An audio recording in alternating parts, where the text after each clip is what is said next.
Okay, you know the score by now. It's me, Toby Hadoke, and I've decided to improve the experience of watching Doctor Who by banging on throughout it. But I'm a goody two-shoes, so I'm trying to be all nice, even during the terrible stories. And I've got a friend to choose their favourite things, yada yada yada. Hello, Toby, and hello, faithful viewers and listeners of Toby's Happy Times and Places. It's an utter pleasure to be a guest on here. I am Anthony Townsend, and today I'm here about something that's definitely feels like a happy time and place for me, Time in the Rani. Welcome to Happy Times and Places, or as this edition is called, How I Learned to Stop Worrying and Love Time and the Rani. I do love, although I don't know them hugely well. Well, I do, I suppose, but the way that we know people is not to necessarily speak with them in person. Although we have events and hung out and met up for a drink every now and again. Anthony Townsend, who's been an important part of Doctor Who fandom, but also more importantly has devoted their life to, working in the charity sector and generally just trying to add a bit of sparkle to life, has had quite a serious medical diagnosis. I'm not going to go into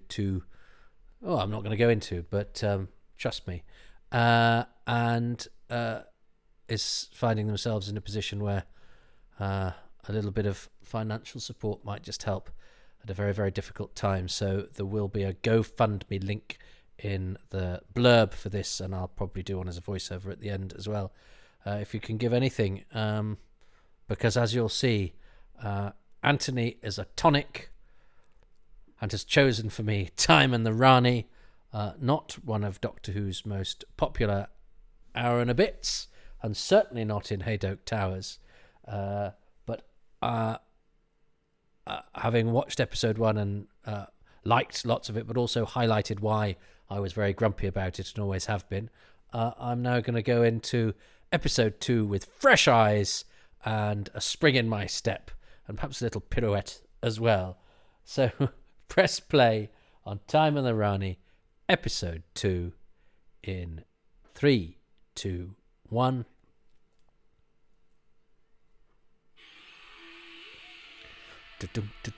Now, I didn't really mention the opening titles last episode. I mean, this was, apart from the rocks, which I remember my friend Anton at school going, they look like bits of plastic, and they do look a bit like bits of plastic, but the rest of it looked $1 million at the time, and I still think looks pretty good. I suppose the bubble traps are slightly compromised by the fact that the TARDIS is in a bubble in the opening title. It's like, so bubbles are a thing that you can do. Now, and I seem to recall on episode 4, didn't they? They used the shot of the face, which isn't quite as distinct as that. I don't think I like the wink either. And I have to say, I'm very Galloping Galaxies, the logo there. I do think it's Doctor Who's worst logo by a country mile. But that is where the criticism will stop. Handsome Mark Greenstreet, who's attacking his part as grumpy good guy with a lot of verve. And how's Mel going to get out of this? Because we've only seen these blow up. It's going to land on some water. And that's beautiful. But the colour of that water is beautiful as well. Look at that. And I always think of sort of water in quarries or whatever as being all rather mucky. So... and obviously we come back to quarries with beautifully coloured water later in the McCoy era. I'm thinking of Greatest Show in the Galaxy, but it's great. It gives it a lovely alien look. Oh, she's screaming away, isn't she?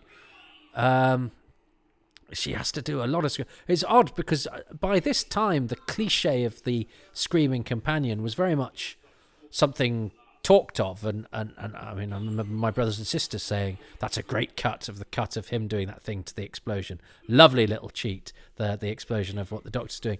But my brothers and my sister, used to slag off Sarah Jane for being the one that screamed. Well, Mel screams a lot, and it's odd because that cliche was now part of the the lexicon of things that you level at Doctor Who. So I wonder why they made Mel scream at so much.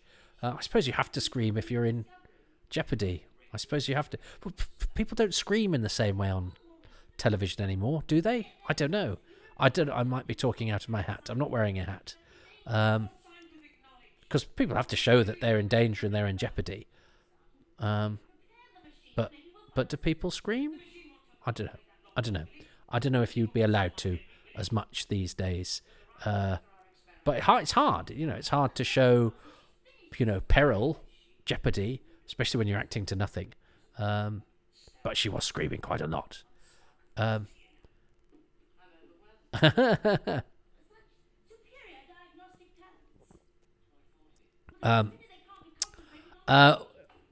There's a lot of his banging his nose, isn't he? They're attracted to the screaming and the slapstick seem to be odd choices for a program that's reputation is a little bit in the doldrums for being a bit theatrical. Like this, throws that, boom. But all that stuff's great. So there's quite a lot of contrasts of stuff going on. I've got a feeling, I think they might have shown, that's a great shot. I think they might have shown the Tetrap's face in a trailer, which means that its final reveal is a bit of a waste of time because it's already been spoiled. But I think he's very wise, Andrew Morgan, who's a very good director and a very experienced director at this point. And they tried to get him to do Time Flight. I know that. So they've been after him for Doctor Who for some time. He's a nice guy, Andrew, as well. And yes, Donald Pickering, veteran actor Donald Pickering, Doctor Who magazine had said, I mentioned this in episode 1, but didn't complete what I was going to say, which was I had just started collecting, bootleg Doctor Who episodes, and I'd got the Faceless Ones, episode 1, and I'd loved Captain Blade, and I didn't know the actor, and it was Donald Pickering. But I don't think I'd put 2 and 2 together quite when I read about it first. But then eventually I did, because I remember it going back to Doctor Who magazine and I think thinking odd that it had described Donald Pickering as veteran actor Donald Pickering and had not said who played Captain Blade in the Faceless Ones, and actually also he's Ison in the Keys of Marinus, so he'd done 2 Doctor Who's, but Doctor Who magazine didn't mention that. I remember at the time going, well, they don't know what they're talking about, being a jumped up little pipsqueak that I was. Was I? I don't know. I think I just wanted to. Yeah, I don't know. I don't know what I wanted. I still don't know what I want. I like his mane. But anyway, Donald Pickering was in the Faceless Ones as. It's a great location, this, actually. Well done to, I guess that's production manager Tony Redston, maybe. Or whoever. Ah, there we go. Another scream from Bonnie Langford there. So the Tetraps have got. That's like a glitter gun, isn't it? For a small, poor old Bonnie Langford is just. Oh, that's a really tricky thing to have to do, and I feel for her a bit. So the Icona has sprayed the Tetrap with tinsel and glitter. It's glitter he's sprayed it with. Tinsel is what's in the space corridor. Are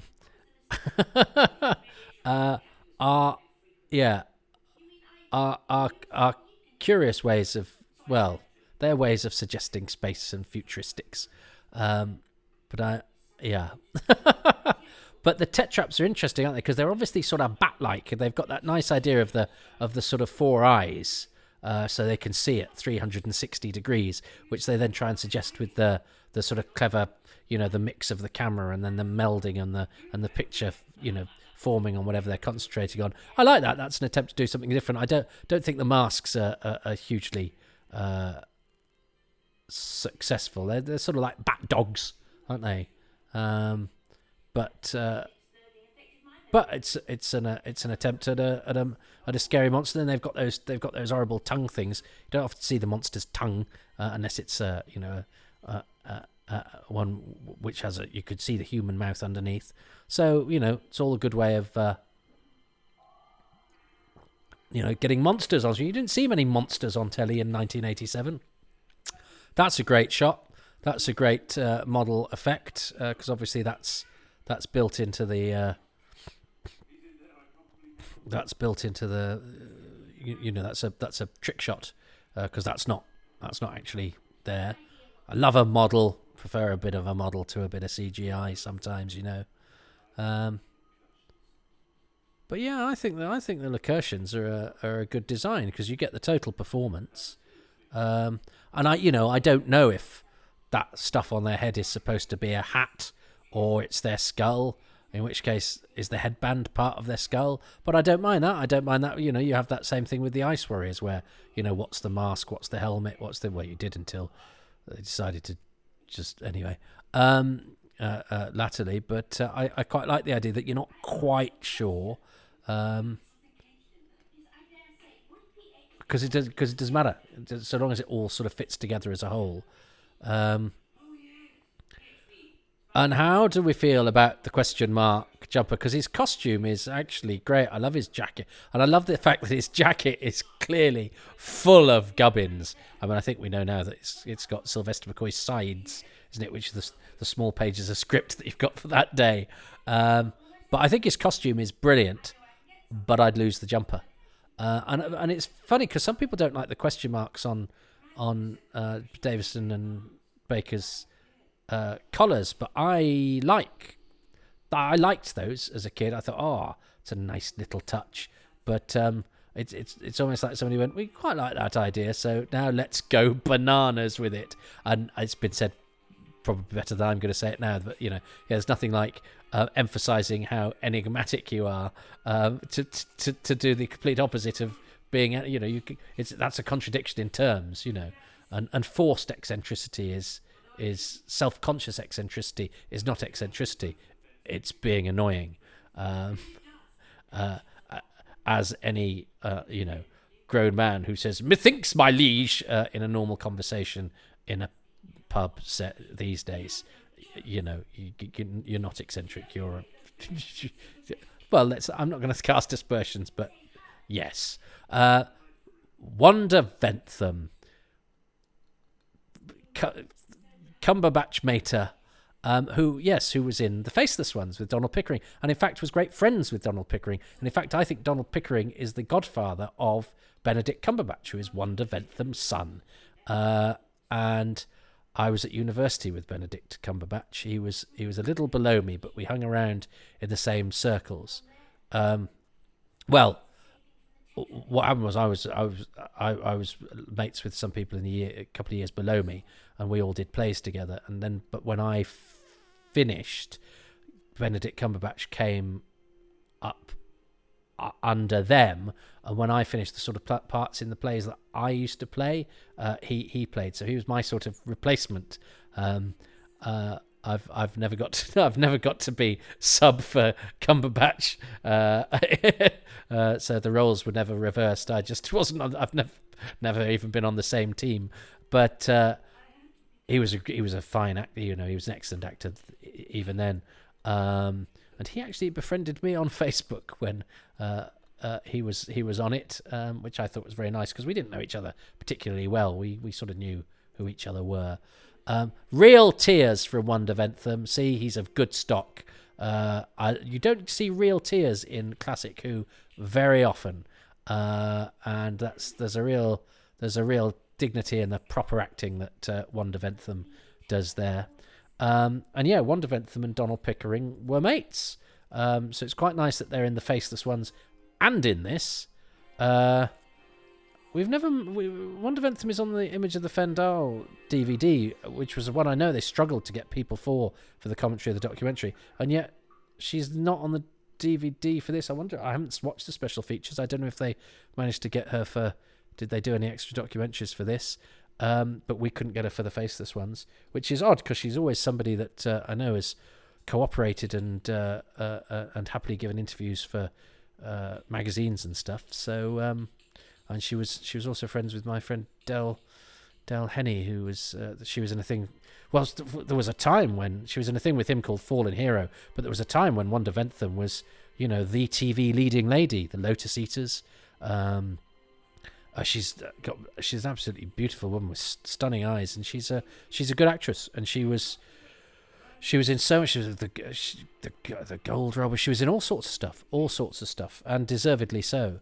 So that annoyed me when I think her and Benedict Cumberbatch's dad, Timothy Carlton, were in an episode of Sherlock, and one of the papers went, Benedict Cumberbatch's parents are in it, but they are actors. They've got equity cards and everything. And it's like, it's Wanda Ventham. Oh, come on. I can understand the person on the street now maybe not knowing one, but somebody who writes about television for a living having to sort of apologetically go, it's Benedict Cumberbatch's mom.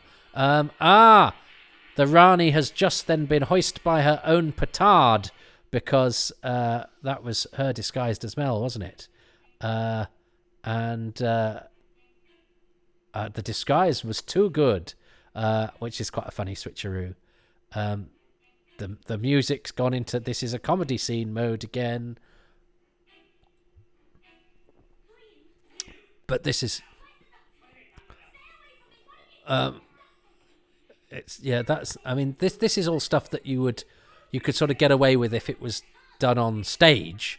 But it is a bit it's a bit sort of TV. Yeah, it's choreographed for a one take. It's nowadays what you do is if you had a scene where they had to sort of tumble with each other. That's quite funny though. Just to take a wig off. You do that in separate shots and stuff like that. Whereas that all had to be done to be captured in one sequence and a multi-camera. So we've got to acknowledge that. And I think Richard Gauntlet as Urach does a good performance, because it's quite a hard job. But due to an interview with him, we discovered who one of the other people up for the Doctor was, because he was in a play with Hugh Futcher, who is another sort of diminutive, eccentric performer. Hugh, he's in episode 1 of The Sea Devils, and they saw him for the role of the Seventh Doctor. So they were clearly going for the sort of Troughton-esque vibe, and I think on this they've got Dermot Crowley's audition, which is quite Troughton-esque as well, which I think was a good move after the big sort of overbearing Colin Baker, to try and recapture some of the sort of pixie-like qualities that the Doctor can have. We haven't had a pixie-like Doctor in this era, really. I mean, Matt Smith is quite Troughton-esque and quite McCoy-esque, actually. That brilliant look at his eyes, that brilliant sort of melancholy. Anyway, nice to know who they were looking at as alternatives. Oh yeah, and we like the double pulse. Yeah. And I think he's quite sweet here, isn't he? Which is very helpful. Although Mel, that's very sweet. Now, interesting that she goes, I know about regeneration, of course, because we just need to get over this and get into the story. Whereas, of course, every time the series is relaunched now, I think they make more of a meal of regeneration in order to bring in, casual viewers who might go, well, I'm gonna, I haven't watched it for ages, but I'll watch to see what the new guy / gal is like. So that's interesting that they're what they're trying to do here is not draw attention to the fact that they've sort of summarily dismissed their former leading man, and they just want to sort of convince you that it's business as usual, which is a legitimate approach. But I think now what you try and do is you try to you try to do a bit more explanation. Would you? Yeah, I think so. I think the Four Eyes thing is great. And Bill Dudman, I think, did a lot of this model work. Who's the film cameraman, William Dudman. And I don't know if Kathleen Dudman's husband, who is also, I think, called William in The Curse of Fenric, is named after Bill. He was one of the first people that got in touch with me when I did my Who's Round podcast. And he worked on Fury from the Deep as some sort of, junior lowly assistant guy. But he shot all the model work for season 24 and kept it. So if any of it's on the disc, I think some of that must have come from Bill, because I passed it on. I don't know if they might have already had it, so I'm not taking full credit for that. But Bill certainly gave me all the stuff that he shot on a DVD that he'd kept. Kept all the StarCop stuff as well. So there they are, two old mates. And I like their costumes too. I like the colour scheme. And the Doctor is 953. Now, Colin had said, I'm a 900-year-old Time Lord, hadn't he? Although in Silurians, John Pertwee talks about living for several thousand years. But I think that's pretty definitive, because it's a plot. Well, it's not a plot point, but it's a jeopardy point that 953 is his age, and the Rani's. So the Rani's TARDIS is made of CSO, which has got better since the Pertwee era, but you can still spot it, can't you? Because bits of her legs disappeared. It's very hard with that hair, with that wig. But it's not a set that's in it for long enough to justify building a set. You can tell there's quite a lot of moisture in the air of the quarry for what it does to Kate O'Mara's wig and Bonnie Langford's hair.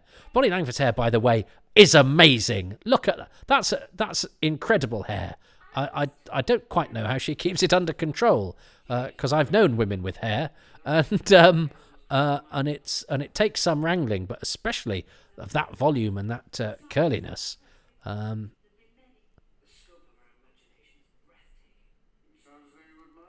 I like Donald Pickering, but I do think he's better served as a villain.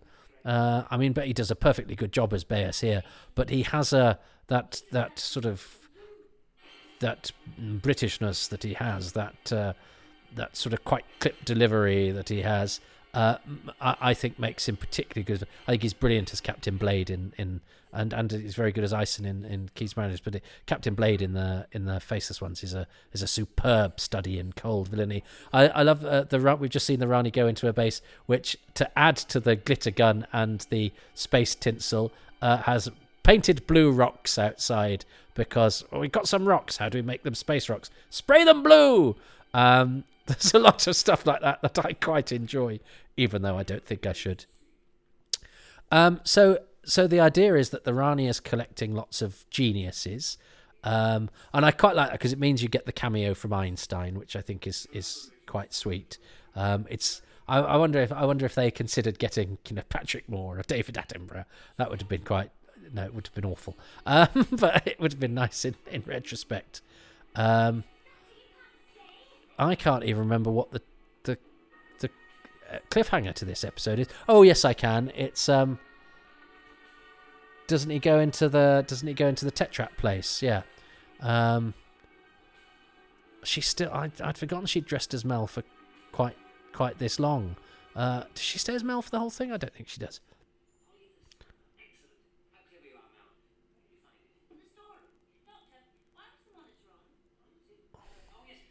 And it's quite revolutionary, the idea of going, well, let's have a baddie Time Lord, and the twist is it's a woman, because women aren't allowed to do much.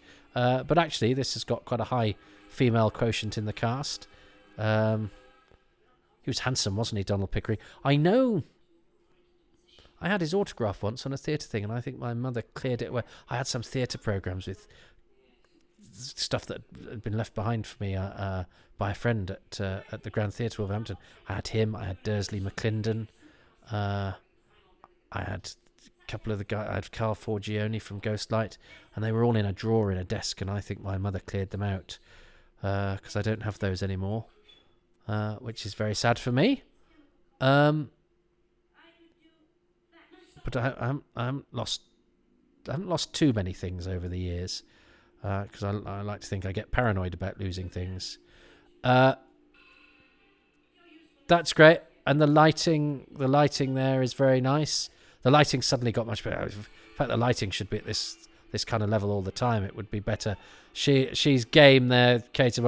She pulls that off, although it is quite stodgy.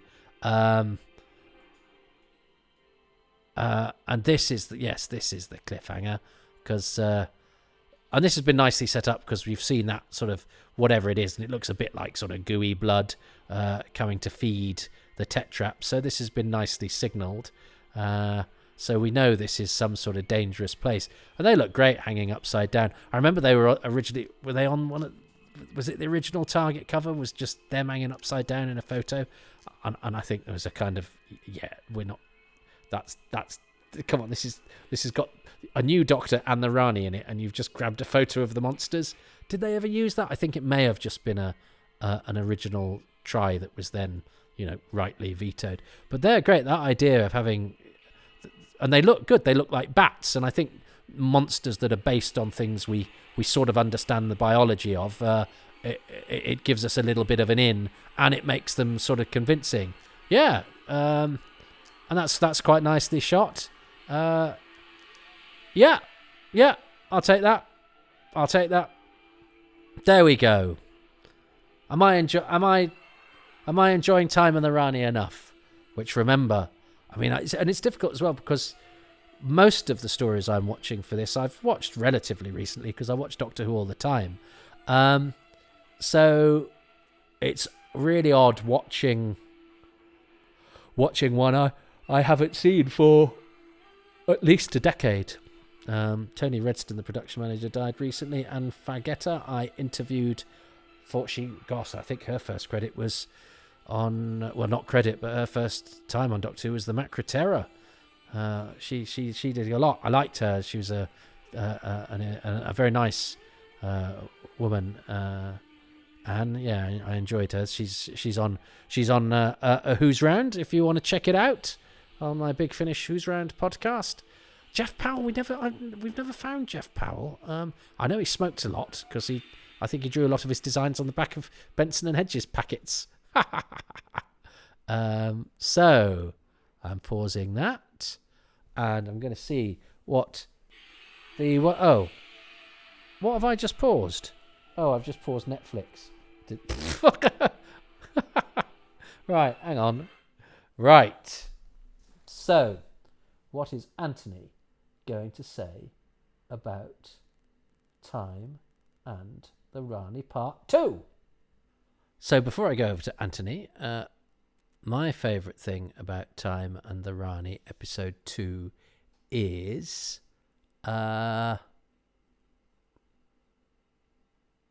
well, I did Bonnie Langford as Kate O'Mara as Bonnie Langford for Part 1. So I'm going to go for what I nearly went with for Part 1 that still feature in Part 2, and that is the bubble traps, which I think are a terrific special effect and stand up well today. And they were good at the time.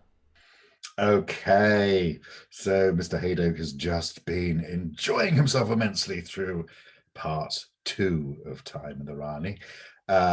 What can we say about it? Well, again, there's lots to say, but one of the things I mentioned is these guys here, the tetraps. I think they're a fantastic monster. They are different. They're bat-like. Okay, they look like dumpy blokes, but there you go. But the eyes, the four eyes, is just a fun thing as well. Seeing how they use the camera work to show that. So the reveal is in this episode, and they're rather fab. But I think what we have to talk about specifically here is pretty amazing guest cast who are most of them doing their all to the script. Whatever you think about it, their performances are just taking it completely seriously, as of course you have to do. But we have Donald Pickering, who has of course been in Who before in the Faceless Ones. We have Kate O'Mara just being wonderful on only a second return, and she's so great that she has become part of Doctor Who lore just from 2 stories. Everyone's always going about where's the Rani coming back, but you can't really imagine the role without Kate O'Mara. But the person I want to mention here, and the highlight of this episode, is somebody who I have always had a thing for. I don't know why. I just think she's utterly amazing and wonderful. And in fact, when I finally got to meet her a couple of years ago, after I came away, I had a little cry. I was just so happy, and she was wonderful. And so highlight of part 2 is the amazing, the incredible, the utterly beautiful Wanda Ventham. Yeah, now I could have gone for Wanda Ventham, and especially her tears, because, as I say, real tears are very rare in classic Doctor Who. It's not often you see sort of, that kind of genuine emotion, so vividly done. So that's a good choice, and I think probably a better one than mine. So I will tip my hat to Anthony, whilst also, so I'm it's 2-0 to Anthony. So I'm hoping this is not a premonition of what's going to happen with the football on Sunday. I'm recording this in the lead up to the European final, in which England are in for the first time in my lifetime. Whereas Time in the Rani for me was on, well, half a lifetime ago. Goodness me, more than that even. How old was I when this was on? I was 13, 14. Gosh, now I'm 47. Gosh. Well, I've had 2 sets of have I had 2 sets? So 14, 28, 40. I've had 2 of the amount of life I've lived by the time this was on. I've lived twice over. Oh my God. Oh, the humanity. Well, look, it flies by, so we have to grasp it and enjoy it as much as we can. And I'm very much enjoying the company of somebody who, as I say,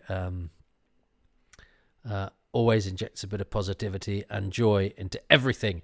And that is Anthony Townsend, who is teaching me the ways to love Time and the Rani. And so please just listen out for the GoFundMe at the end of this, if you possibly can, just to help Anthony at a difficult time. That is not why Anthony did this. Anthony did this before any sort of diagnosis was made. Anthony did this to join in the fun of being in Happy Times and Places, and was one of the very first people to agree to do it. But I've been eking out the McCoys because they were snapped up, and there are so few of them, and I want them to last, obviously, through as much of this podcast as is possible. So this was just a timing thing for why it's taken so long for this one to come out, which was actually going to come out a lot later had I been left to my own devices. But anyway, I'm happy to bring it forward to coincide with the recent release of the season 24 box set as much as anything else. So you've had Dragonfire, now you've got Time and the Rani. We've got 2 more episodes to go. So leave the VAM. It's the episodes I want. And we'll do another one next time. Thanks for listening, and if you are, for watching. And I will speak to you again on the planet Lacursha next time.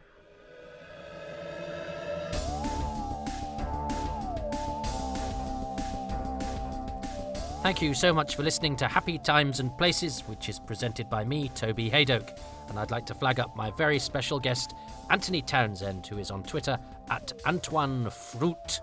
I would like to thank Toby Hadoke's Time Travels patrons, who include Luke Atkins, Peter Adamson, Will Brooks, Peter Burns, Rick Byatt, Alex Cafajolu, Paul Carnahan, Andy Case, Richard Chalk, John Curley, Mark Dakin, Ian Gillespie, James Gould, Lisa C. Greco, Dave Hoskin, Jessica Jones, Andrew Jordan, Clive Lewis, Guy Lambert, James Lark, Gavin McLean, David Matthewman, John McClay, Rossa McPhillips, Stuart Mitchell, Nathan Moore, Matthew Newton, and Melvin Pena. The music for this podcast is by Dave Gates, and the podcast artwork by Dylan Patterson.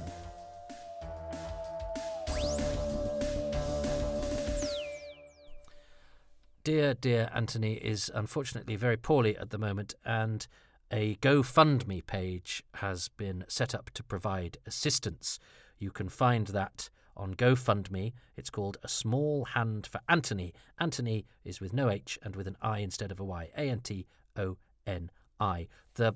It's beyond my ken to share verbally the link because it seems to go on forever. So I will be posting it on my personal Twitter.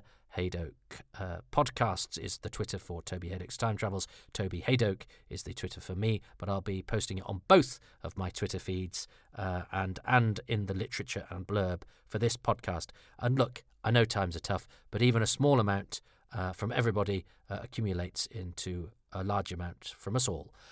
So if you could do that, that would be lovely. If not, of course, maybe just send some positive vibes and best wishes. I know Anthony would appreciate them. You can be a patron of all things Toby Hadoke's Time Travel podcast-wise at patreon.com/Toby Hadoke, but that doesn't seem quite so important right now. So I'll tell you what's free? Go to iTunes and give me a 5-star review. A 5-star rating and a very nice review. I think that's how it works. But I've been told I need those in order to negotiate my way through this brave new world of podcasting. Thanks very much.